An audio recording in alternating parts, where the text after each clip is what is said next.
हाँ, पूरी पूरी हाथों को उठा के और झूमना है। कैसे? पूरे पूरे हाथ उठा लीजिए। और कैसे कि दुआरा पे खड़ा बापू जरिया के बरिया बोले भैया, दुआरा पे खड़ा बापू जरिया के बरिया बोले भैया के बरिया बोले भैया के बरिया बोले भैया। ये अच्छा से डांस नहीं होलो, ये हो रहा ऐसा वाला डांस हो रहा है।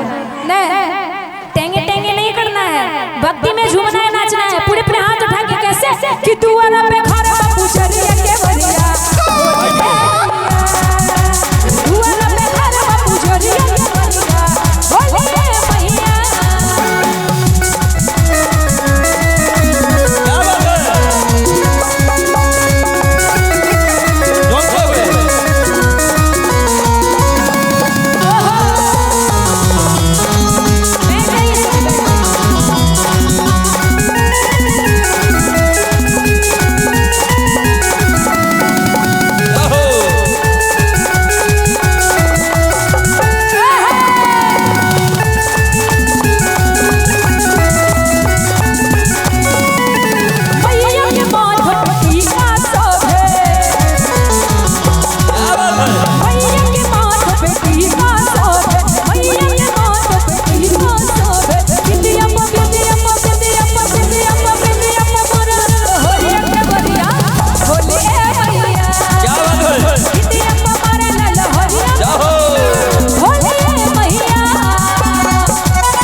लाल रंग। और आप लोग माँ के कौन हुए? लाल मतलब शेर हुए, है ना? शेर, तो शेर वाला आवाज होना चाहिए कि नहीं? होना चाहिए ना। इसलिए हाथों को उठा के पूरी पूरी क्या कि चुनरी पे मारे लहरिया के बरिया बोले भैया, चुनरी पे मारे लहरिया के बरिया बोले भैया।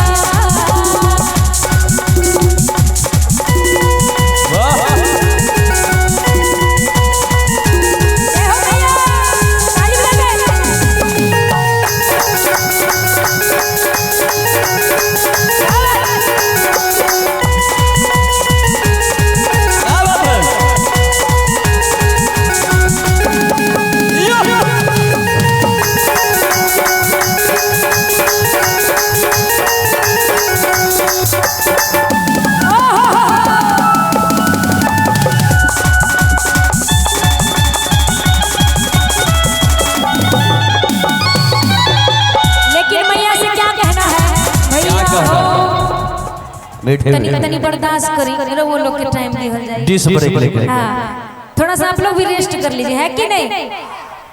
अच्छा, मैया से कौन कौन प्यार करती है? एक बार हाथ उठाइए तो। इधर से मैया से कौन कौन प्यार करती है? जन्म देने वाली मैया से सभी करते हैं। उठाइए पूरे पूरे हाथ को और जयकारा होना चाहिए। बोलिए जन्म देने वाली मैया की, जन्म दे के पालने वाली मैया की, सच्चे दरबार की। चाची वैसे हाथ उठा के रखना है और कहना है क्या कि चमकेला चंद्र बदनिया लागे माई दुल्हनिया, चमकेला चंद्र बदनिया लागे माई दुल्हनिया। कि दिलरा पबितिया सोहेला, कि दिलरा पबितिया सोहेला। ए माई हो, ए माई हो। ऐसे नहीं, जब हम बोलेंगे माई हो सभी को बोलना है जय हो। पूरे पूरे हाथ उठा के जय हो उधर होगा, इधर भी देखिए ना ले हो। अच्छा, इधर तो जय हो है और इधर से ले हो। हमारे पिंटू भैया, रिंटू भैया, मोटरसाइकिल गैरेज। देखिए मोटरसाइकिल गैरेज रिंटू भैया, जिनके माध्यम से ये 20 रुपए का आशीर्वाद आया है। और हमें लगता है कि अभी तुरंत मोबिल चेक किए हैं, मोबिल पलटी किए, 20 रुपया कमीशन बचा है।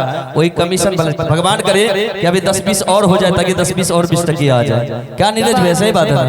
चलिए और लेके चलते हैं बहुत ही प्यारा समारोह को सजाते हुए नेहा सिंह जी। और सबको बोलना है जय हो। उठाइए ना मिले में हाथ को इधर से चाची सब कि ए माई हो, ए माई हो, ए माई हो, कई लोग गजब सिंगार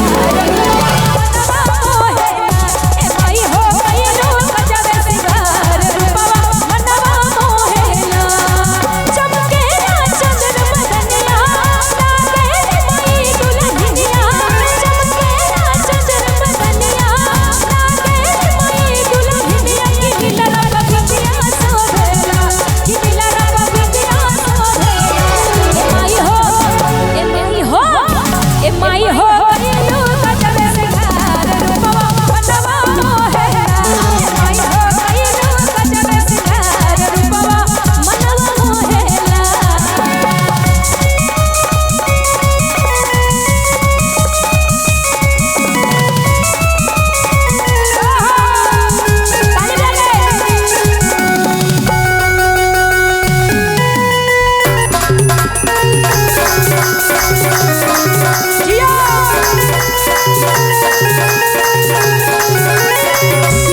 क्या हो?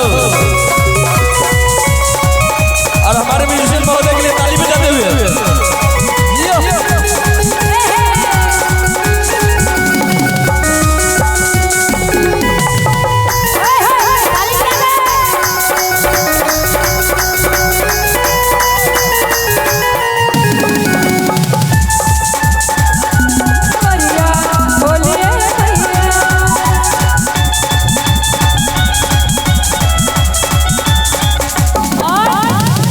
चाची मैया पाँव में क्या पहनती है, पैर में?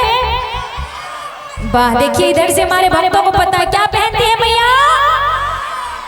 पायल। तनी जोर से क्या पहनती है? वाह क्या बात है, बड़े अच्छे भक्त हैं। माँ के बारे में इतना कुछ जानते हैं, माँ का इतना ख्याल रखते हैं, बहुत अच्छी बात है। इसलिए आप लोग के लिए क्या माता रानी आप लोग से पूछ रहे मैया क्या पहनती है पाँव में? पायल आप लोग भी पहने होंगे। और क्या पहनती है? बिछिया, पैर में बिछिया पहनती है मैया ना। इतनी जोर से बोलिए ना। अरे मैया के पाँव में पायल सब है,